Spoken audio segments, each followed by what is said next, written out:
क्यों डरे कि ज़िंदगी में क्या होगा, हर वक्त क्यों सोचें कि बुरा होगा। क्यों डरे कि ज़िंदगी में क्या होगा, हर वक्त क्यों सोचें कि बुरा होगा। बढ़ते रहें बस मंजिलों की ओर, बढ़ते रहें बस मंजिलों की ओर, और कुछ मिले या न मिले तजुर्बा तो नया होगा। चलिए, तो इसी तजुर्बे के साथ हम एक नई टॉपिक लेकर आए हैं। तो पहले मैं अपने यूट्यूब चैनल सरल सॉल्यूशन पर आपका स्वागत करता हूं। तो देखिए, टॉपिक क्या है, सेंस ऑर्गन, ठीक ना। टॉपिक क्या है, सेंस आर्गन। सेंस आर्गन आप कुछ ना कुछ जानते ही होंगे। अगर छोटे क्लास के होंगे तो नहीं जानते होंगे, अगर ऊंचे क्लास में होंगे तो जरूर जानते होंगे। ज्ञान इंद्रियां क्या होती है, ठीक ना।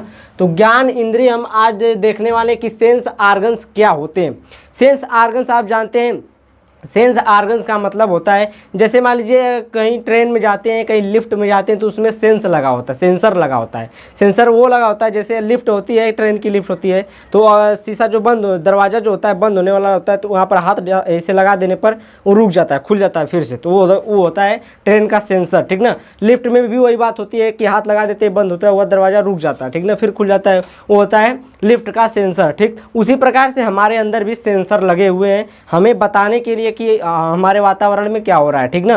तो यहाँ पर देखिए, मैं आपको पूरा सेंसर जो हमारे मतलब सेंस आर्गन्स की बात की जाए तो हमारे शरीर में सेंस आर्गन कितने होते हैं, 5 होते हैं। कितने होते हैं, सेंस आर्गन्स 5 होते हैं। तो पहला इस पर आता है आपका, देखिए पहला आता है त्वचा। और पहले ये जान लीजिए कि सेंस किसे कहते हैं, आर्गन्स किसे कहते हैं, सेंस आर्गन्स, ठीक ना। यानी कि ज्ञान इंद्रिया किसे कहते हैं, यानी कि जो वातावरण के, जो बाहरी वातावरण का जो क्या कराए, ज्ञान कराए, उसी को हम ज्ञान इंद्रिय कहते हैं। बाहरी वातावरण के मतलब ज्ञान कराने वालों को हम ज्ञान इंद्रिय कहते हैं, ठीक ना। तो यहाँ पर देखिए, लिख लें, यहाँ पर देखिए, बाहरी वातावरण का ज्ञान कराते हैं, ज्ञान इंद्रिया कहलाते हैं, ठीक ना। तो यहाँ पर देखिए, त्वचा, स्किन, यानी कि त्वचा है ये हिंदी है और स्किन क्या है, इंग्लिश शब्द है। फिर दूसरा है कान। अब त्वचा का काम क्या होता है कि त्वचा, देखिए आपका ये जो त्वचा है, ये त्वचा है, ठीक ना। ये क्या है, ऊपर की स्किन क्या है, आपकी त्वचा है। तो त्वचा का काम क्या होता है, ये बताती है कि आप कितने टेम्परेचर में जा रहे हैं, कितना टेम्परेचर लो हो रहा है, ये सब बताती है। आपको कोई निकोटता है तो यहीं से पता चलता है, ठीक ना। आपको कोई मारता है तो यही सी स्किन पर पहले लगती है, तो देखते होंगे काला काला धब्बा पड़ जाता है स्किन पर, ठीक। तो यहाँ पर देखिए, कान क्या करता है, सुनने का कार्य करता है। एक प्रकार से कोई बुला रहा है तो सुनते हैं, कहीं आवाज़ हो रही तो उसके बारे में, फिर इसके अंदर भी बहुत कुछ पढ़ेंगे। फिर देखिए, जीभ है, तो ये क्या करती है, स्वाद को बताती है। अगर कैसा है कोई चीज़, अगर चीखते हैं, खाते हैं तो कैसा लग रहा है, जीभ बताती है, ठीक ना। मीठा है कि तीखा है कि कैसा है, सॉल्ट है।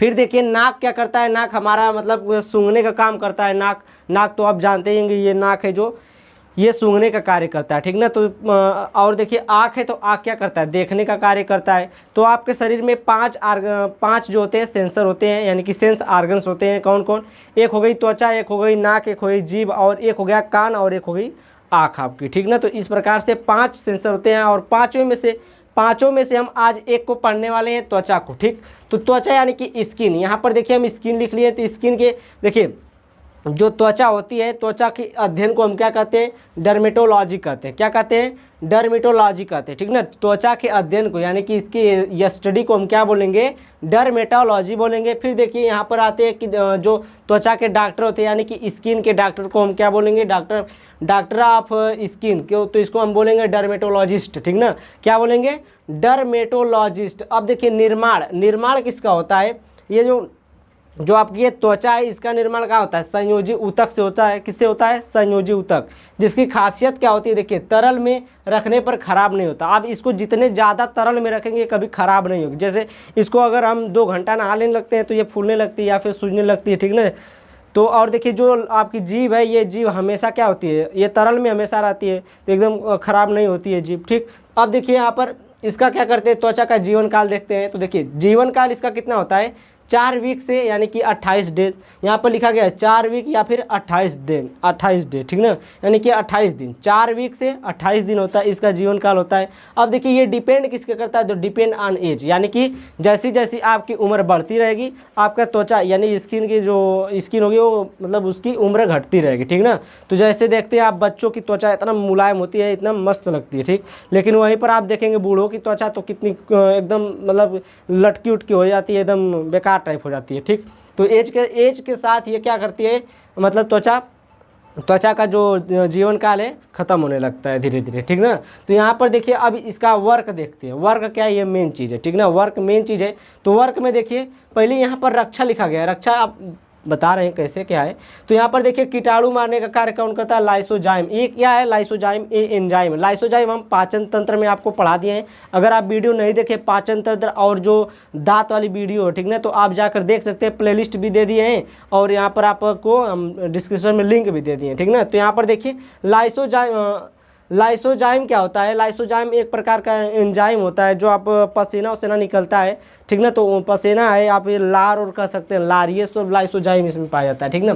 तो ये क्या करता है, ये कीटाणुओं को मारने का कार्य करता है। जैसे आप धूल मिट्टी कण में खेलते हैं तो उसमें बहुत सी कीटाणु होते हैं, तो वो जो पसीना वसीना निकलता है या फिर जो धूल मिट्टी कण लग जाते हैं आपके ऊपर, तो उस पर जो कीटाणु होते हैं उन्हें मारने का कार्य करता है लाइसोजाइम, ठीक। रक्षा करता है कीटाणुओं से, ठीक ना। ये कीटाणुनाशी होता है। अब देखिए यूवी रेज आप जानते होंगे। यूवी यानी कि अल्ट्रावायलेट जो रेज आती है, जो सूर्य के प्रकाश से जो किरण आती है, पराबैंगनी किरण, ठीक ना। सूर्य के प्रकाश से कौन किरण आती है, पराबैंगनी किरण आती है। ये क्या करती है, इसमें से आपके शरीर में देखिए मेलानिन नामक एक एंजाइम होती है, मेलानिन, ठीक ना। मेलानिन ये क्या करता है कि उससे आपको बचाता है, किससे, सूर्य की पराबैंगनी किरण से, इससे बचाता है। यानी कि आपको स्किन कैंसर से ये बचाता है, कौन, मेलानिन। स्किन कैंसर नहीं होने देगा, ठीक ना।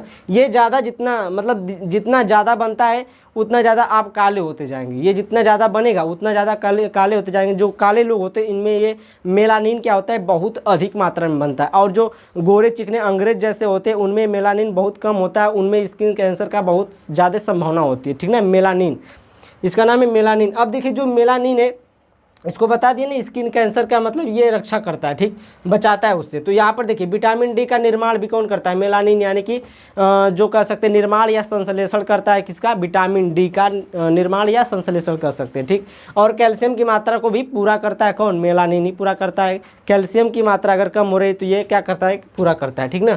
अब ताप की बात करें तो हम जो होते हैं समतापी होते हैं। समतापी क्या होते हैं, समतापी का मतलब समझ रहे हैं, जो गर्मी हो या ठंडी हो या फिर क्या हो, बरसात हो, दोनों में टेम्परेचर हम लोगों का चेंज नहीं होता है, ठीक ना। एक स्वस्थ मनुष्य का टेम्परेचर कितना होता है, 100 या तो 37 अंश सेल्सियस हो, या तो 37 अंश सेल्सियस हो, या फिर आपका 98.6 फ़ारेनहाइट हो, ठीक ना। फ़ारेनहाइट में नापेंगे तो 98 होगा और सेल्सियस में तो 37 अंश सेल्सियस होगा, ठीक ना। तो हमारे स्वस्थ मनुष्य की जो टेम्परेचर होता है वो 37 अंश सेल्सियस होता है, ठीक। तो स्वस्थ मनुष्य की बात करें तो यहाँ पर हम लोग क्या है, समतापी। समतापी का मतलब आप समझ गए होंगे, वर्षा हो चाहे बरसात हो चाहे ठंडी हो, ये आपका टेम्परेचर चेंज नहीं होता है, ठीक ना। टेम्परेचर क्या होता है, चेंज नहीं होता है, ठीक। उत्सर्जन, ठीक ना। तो उत्सर्जन में देखिए क्या होता है, पसीना प्लस साल्ट बाहर निकलता है। अब त्वचा क्या करती है, आपका उत्सर्जन करती है। उत्सर्जन किसके रूप में करती है, तो जैसे आपका जो टेम्परेचर बहुत ज़्यादा बढ़ने लगता है तो आपको क्या होने लगता है, पसीना होने लगता है, ठीक ना। तो उसके साथ साथ क्या होता है कि उसके साथ साथ साल्ट यानी कि नमक भी निकलता है।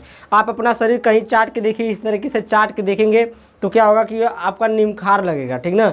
और कभी कभी शर्ट अगर पहने हैं तो शर्ट पर अगर पसीना हुआ है वो सूख जाता है तो सफ़ेद हो जाता है, वही आपका क्या है, साल्ट, यानी कि वही आपका नमक होता है। उसको कभी चाटेंगे तो आपका निमखार लगेगा, ठीक ना, नमक टाइप लगेगा, ठीक। तो ये क्या होता है, साल्ट, और ये पसीना और साल्ट के रूप में बाहर निकाल देते हैं, उत्सर्जन कर लेता है, ठीक। तो देखिए अवशोषण, अवशोषण में देखिए दवा है, क्रीम है, तेल है, मेकअप।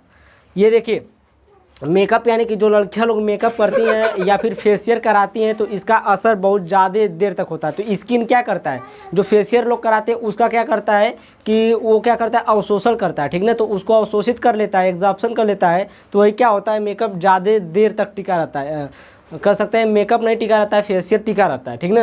अब देखिए दवा है, क्रीम है, तेल है। तो दवा जैसे आपको कहीं जल उल गया है तो दवा अगर डॉक्टर कोई लगा दिया तो क्या करता है, त्वचा उसको क्या करता है, एब्जॉर्ब करता है, ठीक ना। तो वही क्या होता है, ये अवशोषण है, ठीक।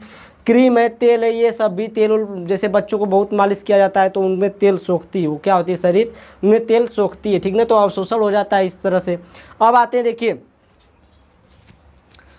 तो अब चलिए इसके आगे चलते हैं थोड़ा सा। तो देखिए अब हम आते हैं यहाँ पर, देखिए त्वचा की परतें, ठीक ना, यानी कि लेयर ऑफ स्किन। जो आपकी परत होती है वो कितनी प्रकार की होती है ये आपको आज बताने वाले हैं। ठीक, तो देखिए जो आपकी स्किन होती है उस तरह से अगर मान जाए तो 7 प्रकार की होती है। स्किन कितने प्रकार की होती है? 7 प्रकार की। अगर आप देखेंगे दाद खाज खुजली जो होती है ये 7 प्रकार की ये भी होती है, क्योंकि ये 7 प्रकार की स्किन होती है तो कौन सी स्किन में हुई है उस प्रकार की हो जाएगी। ठीक ना, तो डॉक्टर लोग कभी कभी कहते हैं, तो ये जो आपको बताए होंगे कभी कभी कि 7 प्रकार की जो दाद होती है 7 प्रकार की होती है। ठीक, तो स्किन भी क्या होती है? 7 प्रकार की होती है स्किन। ठीक ना, लेकिन जो मेनली देखा जाए, जो मुख्यतः देखा जाए तो 2 प्रकार की होती है। एक होता है एपिडर्मिस और एक होता है डर्मिस। ठीक ना, एपिडर्मिस का मतलब होता है अधिचर्म और डर्मिस का मतलब चर्म। अब एपिडर्मिस क्या है अब अभी मैं आपको बता रहा हूँ। देखिए ये एपिडर्मिस जो है ये बाहरी भाग है। ठीक ना, ये कौन सा भाग है? ये बाहरी परत है। ठीक, एपिडर्मिस कौन सा परत है? बाहरी परत है। बाहरी परत कभी कभी देखेंगे आप, यहाँ पर मैं लिखा हूँ कि नो ब्लड, इसमें देखिए ब्लड नहीं पाया जाता। कभी कभी यहाँ पर देखेंगे आप ये ऐसे खुरचा जाएगा आपकी स्किन पर, तो क्या होता है कि उसमें से ब्लड नहीं निकलता है। कभी कभी किसी में तो थोड़ा सा वो निकलने लगता है द्रव। ठीक ना, यानी कि पानी निकलने लगता है। तो किसी में पानी निकलता है, किसी में वो भी नहीं निकलता है। ठीक ना, तो ये क्या हुई? बाहरी परत हुई। ठीक ना, तो थोड़ा सा खुरचा जाता है और कुछ नहीं निकलता है, ये बाहरी परत हो गई। ठीक, फिर इसमें देखिए जो मेलानिन होता है इसी परत में पाई जाती है। अभी मैं मेलानिन के बारे में बताया हूँ, तो ये मेलानिन जो होती है ये इसी में पाई जाती है। ठीक ना, किसमें? जो बाहरी आपकी परत है जो एपिडर्मिस है। ठीक ना, एपिडर्मिस में पाई जाती है। इसमें देखिए 5 लेयर होती है, 5 लेयर होती है जिसे हम स्ट्रेटम बोलते हैं। इसमें कितनी लेयर होती है? 5 लेयर तो सिर्फ इसमें होती है। तो 5 लेयर होती है, पाँचों लेयर को क्या बोलते हैं? स्ट्रेटम बोलते हैं। ठीक ना, जैसे में एक होता है स्ट्रेटम कार्निया होता है और इसमें बहुत प्रकार के होते हैं। ठीक ना, तो उसको हम नहीं देखेंगे। अब देखिए इसके बारे में तो आप जान लिए, किसके बारे में? एपिडर्मिस। अब एपिडर्मिस हो गया तो डर वाला क्या है? डर्मिस। ठीक ना, डर्मिस क्या होता है? डर्मिस का मतलब होता है चर्म। क्या होता है? डर्मिस चर्म होता है। ठीक ना, चर्म यानी कि चमड़ा। ठीक, तो यहाँ पर देखिए ये है आंतरिक परत। ठीक ना, ये क्या थी? ये बाहरी परत थी और ये क्या थी? ये क्या है? आंतरिक परत है। ठीक ना, इसमें ग्रंथियाँ इसमें होती है, यानी कि जो ग्रंथियाँ पाई जाती है इसमें ही पाई जाती है। जैसे स्वेज ग्रंथि हुई, टाइलिन ग्रंथि हुई, ये सब ग्रंथियाँ किसमें पाई जाती है? इस आंतरिक मतलब डर्मिस चर्म यानी कि चर्म में पाई जाती है, डर्मिस में पाई जाती है। ठीक ना, सब ग्रंथियाँ किसमें पाई जाती है? चर्म में यानी कि डर्मिस में पाई जाती है।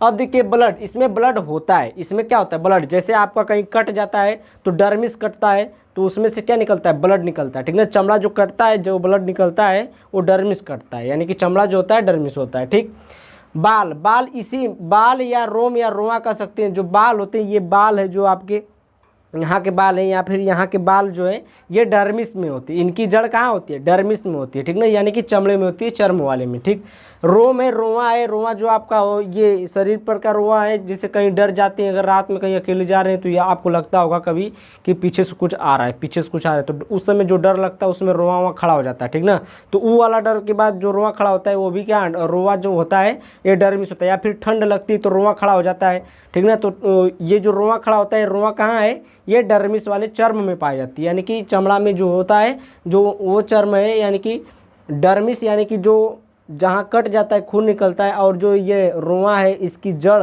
ठीक ना, डर्मिस में पाई जाती है। ठीक, ये डर्मिस में होते हैं। ठीक ना, अब देखिए यहाँ पर 2 लेयर, यानी कि इसमें जो डर्मिस होता है ये डर्मिस 2 प्रकार के होता है। इसके 2 लेयर होते हैं। 5 ठे इसमें होता है, 2 ठे इसमें होता है। 7 को हुआ ना, 7 को बताए थे। 5 ठे इसमें, 2 ठे इसमें। एक होता है पेपिलरी, यानी पेपिलरी कहिए चाहे पापिलरी कहिए। ठीक ना, पेपिलरी है। और एक होता है रेटिकुलर। ठीक ना, रेटिकुलर होता है, पापिलरी। 2 प्रकार के होते हैं ये, पापिलरी और रेटिकुलर 2 होते हैं। इसमें देखिए जो डर्मिस है दो ही होता है। ठीक ना, और 5 ठे इसमें होता है, यानी कि 5 2 7।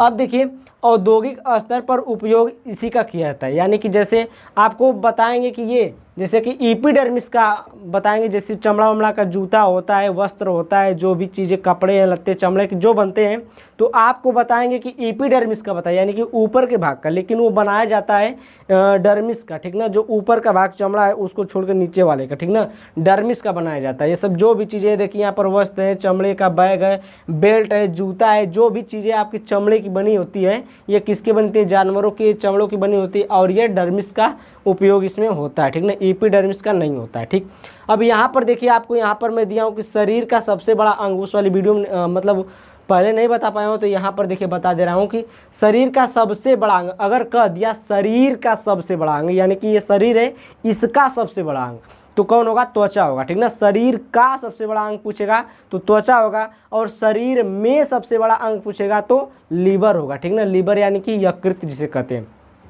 तो शरीर का मतलब ऊपर का, ठीक ना। तो ऊपर क्या है? ये चमड़ी है। चमड़ी देखिए यहाँ से शुरू हुई, ये पूरा आपको तोपी हुई है चमड़ी, ठीक ना। तो ये चमड़ी क्या है? सबसे बड़ा अंग है, ठीक। शरीर का सबसे बड़ा अंग है। और शरीर में अगर पूछेगा तो क्या बताएंगे? लीवर। लीवर अंदर यहाँ पर दाहिने साइड होता है लीवर, ठीक ना। तो लीवर होता है। यहाँ पर देखिए आपका ये क्वेश्चन हो गया। अब देखिए ये अब आती है यहाँ पर, तो जो एपिडर्मिस है और यहाँ पर जो डर्मिस है और जो फैट वसा है, ठीक ना। तो ये देखिए क्या होता है कि ये बच्चों में तो पूरा एकदम फुल रहता है, बच्चों में एकदम पूरा कंप्लीट रहता है कि एपिडर्मिस भी होता है, डर्मिस भी होता है, वसा भी होता है, ठीक ना। बच्चों में, हम लोगों में भी है। लेकिन बूढ़ों में क्या होता है? बूढ़ों में क्या होता है कि एपिडर्मिस तो होता है, डर्मिस भी होता है, ठीक ना। लेकिन जो वसा फैट है ये खत्म होने लगता है, धीरे धीरे ये खत्म होता है। देखते हैं कि जो बूढ़े लोग होते हैं धीरे धीरे पतले होते जाते हैं, या फिर उनमें वसा बनता ही नहीं, मोटाते नहीं है, कभी नहीं मोटाएंगे। जो बूढ़े लोग हो जाते हैं मोटाते नहीं है, खाना भी बहुत कम खाते हैं उस समय, ठीक ना। तो यहाँ पर देखिए यही फैट जो है आपका, चर्बी जो है यही खत्म हो जाती है। ये चर्बी क्या करती है? ये पहले एपिडर्मिस है, फिर डर्मिस से नीचे, फिर उसके बाद वसा है। वसा ही क्या किया है? सबको ढकेल कर रखा होता है, ठीक ना। यही खत्म हो जाता है, यानी कि वो मोटाना बंद हो जाती है, ठीक। अब देखिए यहाँ पर आते हैं थोड़ा सा कि स्किन की मोटाई पर। तो स्किन की मोटाई कितनी होती है? यहाँ पर देखिए मैं आपको बता दूँ स्किन की मोटाई। तो स्किन जो आपकी स्किन दिख रही है, ये स्किन जो होती है 0.5 mm से 0.5 mm से 2 mm तक होती है इसकी मोटाई, ठीक ना। और यहाँ पर देखिए मैं लिखा हूँ कि पलक सबसे पतली, यानी तलवा हथेली सबसे मोटी। तो जो पलक होती है आपकी, पलक जानते हैं ना, जो ऊपर आँख के ऊपर की जो ये वाली चीज़ है पलक, ये सबसे पतली परत होती है, ठीक ना। चमड़ों में ये सबसे पतली परत है। जैसे कि अब कोई आपको बल्ब जला दिया, बल्ब जल रहा है तो आपको पता चलता है कि इधर जल रहा है, इस साइड जल रहा है, ठीक ना। आपको पता चल जाता है कि इधर जल रहा है। लाइट जलाते हैं तो आपको पता चलता है। तो ये बहुत पतला होता है, ठीक ना। ये 0.5 mm से कुछ होता है।